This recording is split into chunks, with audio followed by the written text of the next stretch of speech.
கர்த்தர் செய்ய நினைத்தது தடைப்படாது. ஒருவேளை இன்றைக்கு வீடு வாங்க தடை காணப்படலாம், உங்களுக்கு வேலை தடைகள் காணப்படலாம், திருமண தடைகள், குழந்தை தடைகள், இப்படி தடைகளாகவே காணப்படலாம். நீங்கள் கூட நினைக்கலாம், என்னடா எனக்கு ஒரே வாழ்க்கையில் தடையாக காணப்படுகிறது, இந்த தடைகள்லாம் ஏன் எனக்கு காணப்படுது, ஒரு ஆசீர்வாதத்துக்கு வழியே இல்லையே அப்படின்னு கலங்கி கொண்டு காணப்படுகிறீர்களா? சகோதர சகோதரிகளே, உங்கள் பாவம் தான் உங்கள் ஆசீர்வாதத்திற்கு தடையாக இருக்கிறது. உங்கள் பெருமையை தான் உங்கள் ஆசீர்வாதத்துக்கு தடையாக இருக்கிறது. உங்கள் அநியாயம் அக்கிரமங்கள் தான் ஆசீர்வாதத்துக்கு தடையாக இருக்கிறது.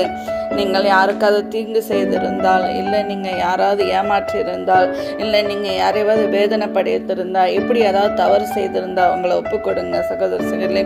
ஒருவேளை இதெல்லாம் பாவம் என்று எனக்கு தெரியாது என்ற நிலைமையில் இருந்தாலும், ஆண்டவரே என்னை மன்னிங்க, என்னுடைய பாவத்தை மன்னிங்க அப்படின்னு நீங்கள் சொல்லி கேட்கும் பொழுது ஆண்டவர் உங்களை மன்னிப்பது மட்டுமல்ல, உங்கள் வாழ்க்கையில் தடைப்பட்ட காரியத்தை ஆசீர்வாதமாக மாற்றி தருவார். இன்றைக்கே மாற்றி தருவார்.